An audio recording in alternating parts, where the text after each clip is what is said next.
Welcome to Commerce Access. I'm Renu and I'm teaching you English here. So this is our fifth class of narration. अगर आप यहाँ पर first time हैं तो आप इससे पहले मैंने ऑलरेडी आपको 4 क्लासेस करवा दी हैं नरेशन की. आप एक बार वो ज़रूर देखें क्योंकि आपको चीज़ें तभी समझ आती हैं जब कॉन्टिन्यूएशन में आप देखते हैं. कल मैंने आपको बताया था, अपना स्कोर बताया था. मैंने 2 बारी ऑलरेडी मेंस दिया हुआ है एसएससी सीजीएल का, जिसमें मैंने एक बारी 185 स्कोर किया है और एक बारी 191 स्कोर किया है, और ये दोनों स्कोर मेरे बिना किसी कोचिंग के हैं. ऑलराइट, तो आपको भी कोई एक फैंसी कोचिंग ज्वाइन करने की ज़रूरत नहीं है, स्पेशली इंग्लिश के लिए. अगर आप इंग्लिश में थोड़ा बहुत भी जानते हैं तो that's good enough, you know. तो आप इजीली इसको प्रैक्टिस करके मास्टर कर सकते हैं इसमें. ऑलराइट, आज हमारे 5 क्वेश्चंस हैं प्रैक्टिस के लिए, तो हम जल्दी से उनको फिनिश करेंगे. और ये आज अब नरेशन की लास्ट क्लास है. अब मैंने ऑलरेडी आपके साथ सारे टॉपिक्स जो है कवर कर लिए हैं. अगर आप ये 5 क्लासेस देख लेते हैं प्रॉपरली तो आपको और कहीं से कुछ और सीखने की ज़रूरत नहीं है. अब डिपेंड करता है कि आप इन क्वेश्चंस को कितनी बार प्रैक्टिस करते हैं. मैंने आपको पहले भी बताया, अगर आप मैथ्स पढ़ते हैं, अगर आप जैसे कि आपको लगता है कि मैथ्स को जितना ज़्यादा प्रैक्टिस करेंगे आप उतना बेटर है. हाँ, वो सही बात है, लेकिन इंग्लिश के लिए भी सेम बात एप्लीकेबल होती है. अगर आप एक क्वेश्चन को एक बार ही देखते हैं, एक तरीके का क्वेश्चन है, टाइप है, अगर उसको आप 15 to 20 टाइम प्रैक्टिस कर लेते हैं तो वो आपके माइंड में क्या होता है, एकदम क्रिस्टल क्लियर हो जाता है. तो अगर आपको अपनी चीज़ें जो है, क्वेश्चंस, फॉर्मेट, कॉन्सेप्ट जो भी है, अपने दिमाग में क्लियर करना है तो उसका कोई शॉर्ट वे नहीं है. आपको क्वेश्चंस प्रैक्टिस करने ही पड़ेंगे. ऑलराइट, लेकिन मैंने आपको एक वे बताया है क्वेश्चंस को प्रैक्टिस करने के लिए. अगर आप वो करते हैं तो आप इजीली राइट आंसर पे जंप कर सकते हैं. Alright, question number 26. He said Gandhiji faced many awkward situations when he was living in South Africa. Alright, अभी हमने ये जो है क्वेश्चन देखा. इस क्वेश्चन में हमने क्या देखा है? He said when he was living in South Africa. ठीक है, तो उन्होंने कहा Gandhi ji face many awkward situation when he was living in South Africa. तो देखिए, आप ये रिपोर्टिंग स्पीच जब आपने पढ़ी है तो आपने क्या एक चीज नोटिस की?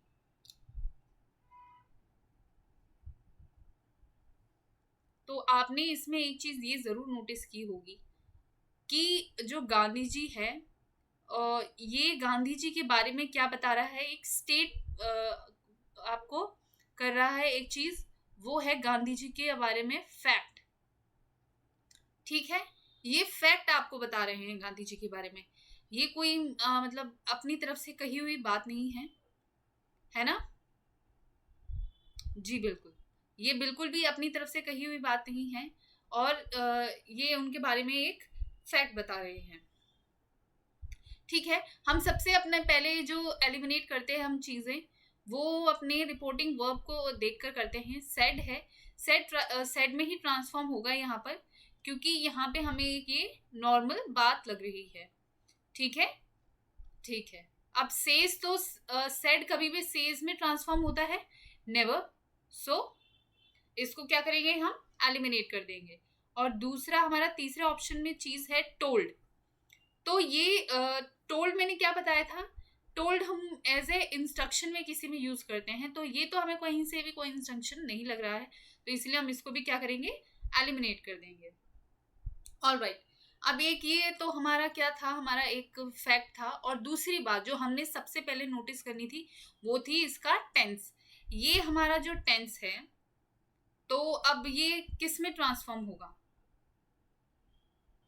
बताइए? ये सिंपल टेंस है हमारा, simple past tense. Simple past tense किस में चेंज होता है? ऑलरेडी मैंने आपको चार्ट्स जो हैं प्रोवाइड कर रखे हैं. आपने स्टार्टिंग से क्लास देखनी है, आपको क्लास नंबर 2 में चार्ट्स मिलेंगे, तो उसमें आपने देखा होगा सिंपल पास्ट टेंस किस में चेंज होता है? परफेक्ट पास्ट टेंस में, है ना? तो ऑलराइट, अब हम चेक करेंगे दूसरी चीज कि इसमें हैड कहाँ पर यूज हो रहा है. हैड यूज हो रहा है, सही है. हैड बीन यूज हो रहा है, बीन यूज नहीं होना था, इसको ये बना देता है परफेक्ट कॉन्टिन्यूस, तो इसीलिए ये भी एलिमिनेट हो जाएगा. ऑलराइट, आप देख रहे हैं कि आपने सिर्फ 2 चीजें अभी तक नोटिस की हैं और 2 से आपने अपने 3 ऑप्शंस को एलिमिनेट कर दिया और आप राइट आंसर पे जंप कर गए हैं. सो this is your answer. Option number 1 is your answer. He said that Gandhiji had faced many awkward situations when he was living in South Africa. तो मैंने जो आपको स्टार्टिंग में बात अभी बताई कि ये फैक्ट बता रहा है, इसीलिए हमने when he was living in South Africa के टेंस को चेंज नहीं किया है. ठीक है, बाकी ये देखिए इसमें हमारा जो टेंस है वो चेंज हुआ है, लेकिन हमारे दूसरे पार्ट में हमने टेंस को चेंज नहीं किया है. तो आपने इन सब छोटी छोटी माइनर जो चीजें हैं इन सब का ध्यान रखना है. So option number 1 is your right answer. Okay, यहाँ पे ये गलत लिखा हुआ है, यहाँ पे सेड ही होना चाहिए था और ये कॉन्टिन्यूस नहीं था, ये था हमारा सिंपल पास्ट टेंस. ठीक है, ऑलराइट. तो ये दैट हमने क्या है यहाँ पे कंजंक्शन यूज किया है. अब हमारा यहाँ पर है question number 27. She says I keep at an arm's length all those who try to flatter me. उसने कहा I keep at an arm's length all those who try to flatter me. अब आप देखिए, सबसे पहले आपने जो चीज इसमें नोटिस करनी होती है वो है अपना रिपोर्टिंग वर्ब. रिपोर्टिंग वर्ब जो है आपका सेज है.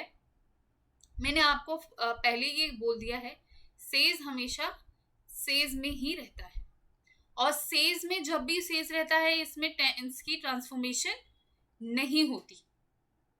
बताया था मैंने आपको ये चीज, राइट. आप जो भी टेंस इसमें देखते हैं वो ही टेंस आपके ऑप्शन में भी होना चाहिए. और दूसरी बात हम इसमें ये भी देख रहे हैं, ये जो इंसान अपने बारे में बता रहा है ये अपने बारे में आपको एक फैक्ट बता रहा है.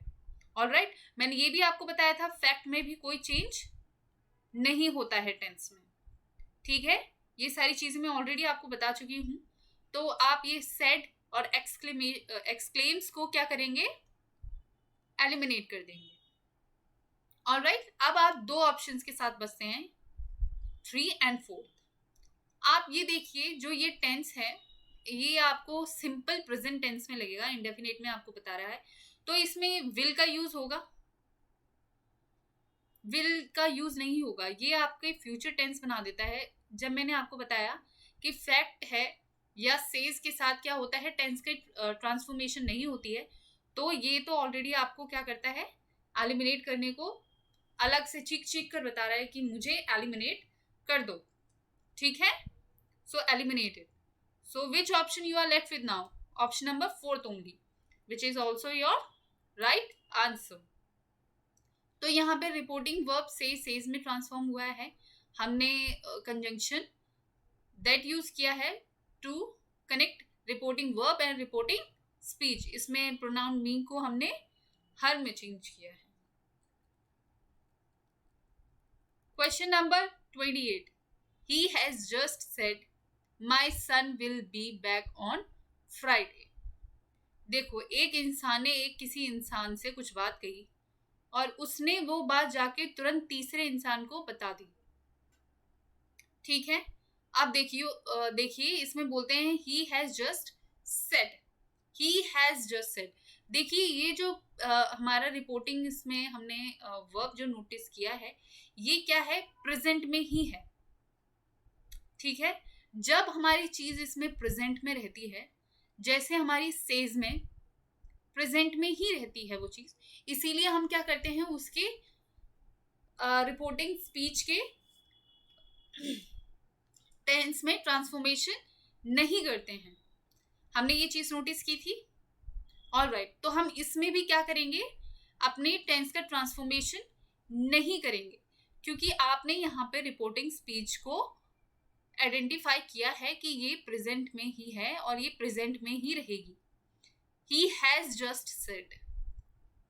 ठीक है, अब आप ये नोटिस करेंगे सभी के, जल्दी से हम रिपोर्टिंग स्पीच को क्या, रिपोर्टिंग वर्ब को क्या कर लेंगे, एक बार अंडरलाइन कर लेंगे, और जिसमें हमने देखा उसमें सब में करेक्ट है, इसमें कंजंक्शन भी दैट यूज हुआ है। ऑलराइट, लेकिन हम इसमें क्या करते हैं, प्रोनाउन तो हमारा चेंज होगा ही। आप किसी से भी कोई बात कहते हैं तो आप जिस इंसान ने बोला वो तो बोलेगा मेरा बेटा, लेकिन आपने जब किसी तीसरे इंसान को बताया तो आप भी बोलेंगे कि मेरा बेटा। आप मेरा बेटा नहीं बोलेंगे, उसका बेटा बोलेंगे। ठीक है, तो ये ही है, तो ऑब्वियसली उसके अकॉर्डिंग हमारा यहाँ पे प्रोनाउन क्या यूज होना चाहिए, हिज। तो इसीलिए ये क्या होगा, ऑप्शन नंबर 1 हमारा एलिमिनेट हो जाएगा। अब आपके पास 3 ऑप्शन बचते हैं। ऑलराइट, मैंने अभी आपको बताया जस्ट कि आपने इसमें कोई भी टेंस का ट्रांसफॉर्मेशन नहीं करना है, तो यहाँ पे विल होना चाहिए। ठीक है, यहाँ विल है, हम यहाँ पे शैल यूज नहीं करेंगे क्योंकि यहाँ पे शैल यूज नहीं किया है, इसीलिए एलिमिनेट कर देंगे इसको। और यहाँ पे वुड यूज किया है, वुड हैव बीन यूज कर दिया है। तो देख रहे हैं आप, अपनी तरफ से इतना इसमें भतेरा चेंज किया है, तो इसीलिए हम इसको क्या करेंगे, एलिमिनेट करेंगे। सो eliminated. Which option you are left with now? Option number 2 only, which is also your right answer. Said को said में हमने ट्रांसफॉर्म किया है और यहाँ पे कंजंक्शन that यूज हुआ है। आपने इसमें जो मैंने अभी आपको बताया, इसमें जो नोटिस करने वाली बात थी, अगर आपका प्रेजेंट में है reporting speech, sorry reporting verb, ठीक है, अगर जैसे सेज में है तो वो सेज में ही रहेगा। अगर वो जस्ट हैज सेड, जस्ट भी नहीं लगाया है, he has said, has said आ गया तो भी आपका ये जो है हैज सेड में ही रहेगा, और आपके रिपोर्टिंग स्पीच का भी टेंस क्या होगा, चेंज नहीं होगा। क्या ये चीज मैंने आपको क्लियर कर दी है? बिल्कुल यस। आप इस चीज को क्या करेंगे, अपने नोट्स के साथ ऐड ऑन कर लेंगे। Question number 29, I said to him when will you return. तो आपने इसमें सबसे इंपॉर्टेंट चीज कौन सी देखी है, वो है आपका क्वेश्चन मार्क। आप क्वेश्चन मार्क है तो ये सेड किस में ट्रांसफॉर्म हो जाएगा ऑटोमेटिकली, आस्क में, क्योंकि इट्स अ क्वेश्चन। तो आपने देखना है जल्दी से रिपोर्टिंग वर्ब सबके, इसमें सब में आस्क है। गुड, ठीक है। अब हम नेक्स्ट स्टेप पर जाएंगे। अब इसमें हम दूसरी चीज नोटिस करेंगे कि ये फ्यूचर टेंस है, it's a future tense. Alright, तो विल किस में चेंज हो जाता है हमारा, वुड में, वुड में चेंज होगा। यहाँ पे विल है तो इसीलिए ये क्या होगा, एलिमिनेट हो जाएगा। यहाँ पे वुड है, वुड है, वुड है। ओके, अब आपके पास 3 ऑप्शन हैं कंसिडर करने के लिए।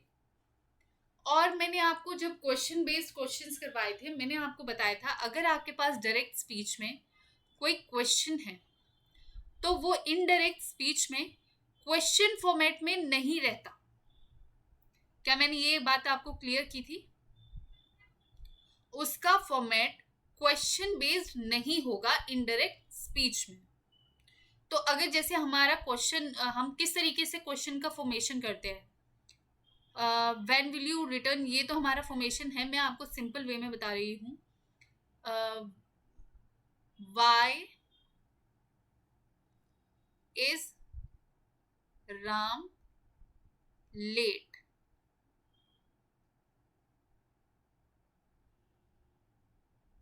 राम लेट क्यों है, ठीक है। ये है आपका डायरेक्ट स्पीच है, ये क्वेश्चन फॉर्मेट है। डायरेक्ट स्पीच आप अभी छोड़िए, ये आपका क्वेश्चन फॉर्मेट है। मैंने बोला कि आपको क्वेश्चन फॉर्मेट में नहीं रखना है, तो आपने क्या करना है, इसको राम इज लेट ये करना है आपने, ठीक है। ये क्वेश्चन फॉर्मेट नहीं होता। आपको ये चीज क्लियर हो गई बिल्कुल?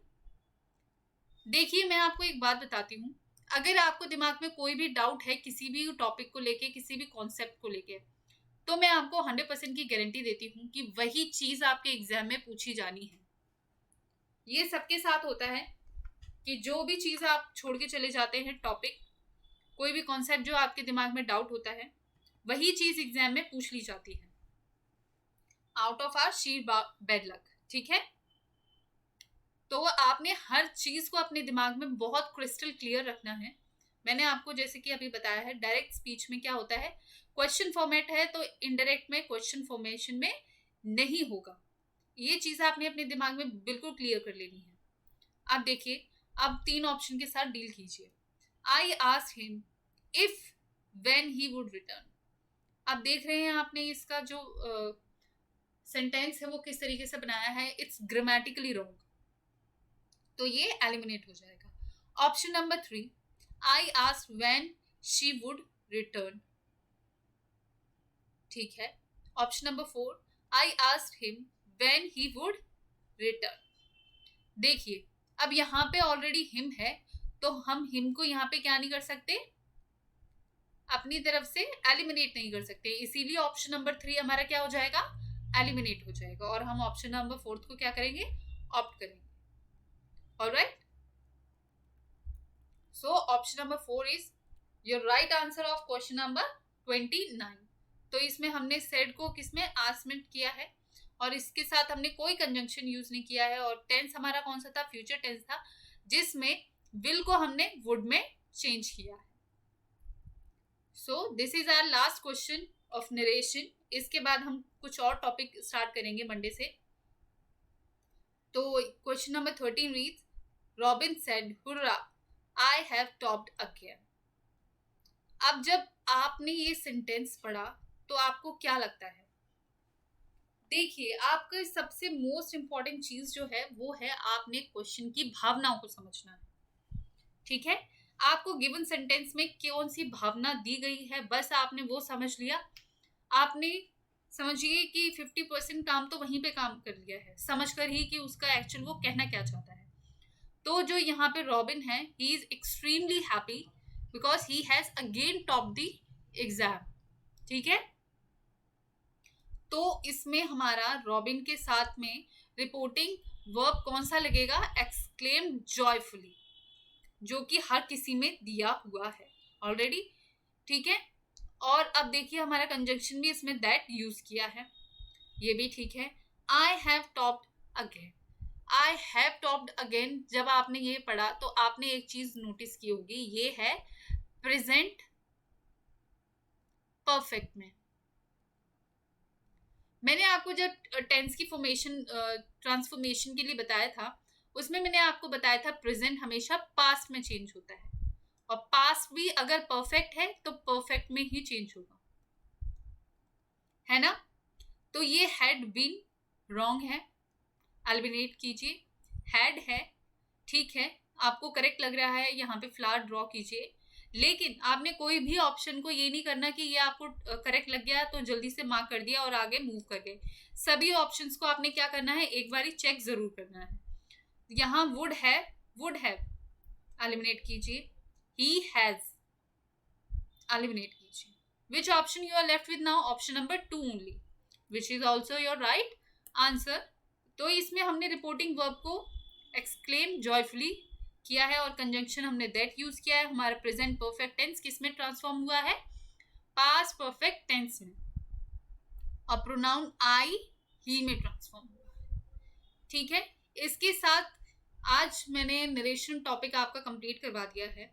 आपकी टोटल 5 क्लासेस हैं, आप 5 क्लासेस को देख लीजिए। मैंने हर तरीके के एक एक क्वेश्चन को डील करने की कोशिश की है, और हर एक क्वेश्चन के थ्रू मैंने आपको बताने की और समझाने की कोशिश की है कि किस तरीके से आप इजीली एलिमिनेशन से अपने राइट आंसर को ऑप्ट कर सकते हैं। ऑलराइट, अगर आप ये 5 क्लासेस देख लेते हैं और प्रैक्टिस करते हैं क्वेश्चंस के साथ, तो आप इजीली 30 आउट ऑफ 30 नरेशन में स्कोर कर लेंगे। It's my guarantee to you, ठीक है। अगर इसके बाद भी आपको लगता है कि कोई क्वेश्चन ऐसा है जो आपसे नहीं हो रहा है, आपने मेरे सारे वीडियोस देख लिए हैं, प्रैक्टिस कर रहे हैं, आपको नहीं हो रहा है, तो आप कमेंट सेक्शन में वो क्वेश्चन मुझे सेंड कर सकते हैं, मैं आपको उसका सोल्यूशन जरूर प्रोवाइड करवाऊंगी। Alright, so this is it for narration. Monday से आपके लिए मैं एक और चीज लेकर आ रही हूँ ऐड करने के लिए। जैसे कि मैंने आपको इंट्रोडक्टरी क्लास में कहा था, हम वोकैब क्या करेंगे, साइमल्टेनियसली चलाएंगे। तो मैं आपके लिए रोज एक वर्ड लेकर आया करूंगी, ठीक है, एक वर्ड, उसका मीनिंग, एंटोनिम्स और सिनोनिम्स दूंगी मैं आपको। तो आपका इस तरीके से क्या होगा कि आपका एक वर्ड नहीं प्रिपेयर होगा, आपके वर्ड के साथ आपकी स्पेलिंग करेक्शन वाला चीज आपका कवर हो जाएगा, आपका वोकैब कवर हो जाएगा, आपके सिनोनिम्स कवर हो जाएंगे, आपके एंटोनिम्स कवर हो जाएंगे। तो आप अगर मेरी वो जो वीडियो होगी 2 से 3 मिनट की होगी, अगर आप रोज वो एक वीडियो देखेंगे तो आपके ये जो टॉपिक हैं, 4 टॉपिक्स एक साथ कवर होते हुए जाएंगे। समझ रहे हैं आप? और ये टॉपिक्स वो टॉपिक्स हैं जहां पर बच्चे बहुत ज्यादा मिस्टेक करते हैं। और मैं आपको एक और बात बता दूं, अगर आप वोकैब एक दिन में रट्टे मारकर जाने की कोशिश कर रहे हैं तो वो बहुत ही कंफ्यूजिंग होगा। हर कोई इतना ब्लेस्ड नहीं होता कि उसके पास बहुत अच्छी मेमोरी हो कि वो एक रात में पढ़ेगा सारा वोकैब और अगले दिन जाके वो सब कर देगा एग्जाम में। होते होंगे कुछ ऐसे बच्चे जो कर लेते होंगे, लेकिन सब ऐसे नहीं होते। तो जब सब ऐसे नहीं होते तो उन सब के लिए क्या किया जाए? तो वो क्या एग्जाम क्लियर नहीं करेंगे? करेंगे, वो भी एग्जाम क्लियर करेंगे, लेकिन वो क्या करेंगे, वो रोज एक वर्ड सीखेंगे, रोज एक वर्ड सीखेंगे, उसकी स्पेलिंग सीखेंगे, उसका सिनोनिम्स क्या है, उनके एंटोनिम्स क्या है, वो सीखेंगे। All right. और उसके बाद आपका ये होमवर्क रहेगा, मैं 8 बजे सुबह आपको ये वीडियो प्रोवाइड कर दिया करूंगी। तो आपका फिर होमवर्क ये रहा करेगा कि आपने फिर पूरे दिन भर, आपके पास 24 आवर्स होंगे, ठीक है, 24 आवर्स आपने क्या करना है, जो मैंने आपको वर्ड दिया है, आप कहीं पे भी न्यूज़पेपर पढ़ते हैं, मैगजीन पढ़ते हैं, या रोड पे कहीं पे भी जाते आते कोई बोर्ड देखते हैं, बिली बोर्ड देखते हैं या कोई होर्डिंग देखते हैं, अगर आपको वो वर्ड दिखता है तो आपने उस वर्ड को जरूर नोटिस करना है, और नोटिस करना है कि ये कहाँ पे किस वे में यूज हो रहा है, ठीक है। Alright, so thank you so much watching me here on commerce access. अगर आप यहाँ पर फर्स्ट टाइम है तो please like share and subscribe this channel commerce access, ताकि हम भी आपके साथ यहाँ पे क्या करें, कंटिन्यू कर सकें। So it's time to sign off now. Thank you so much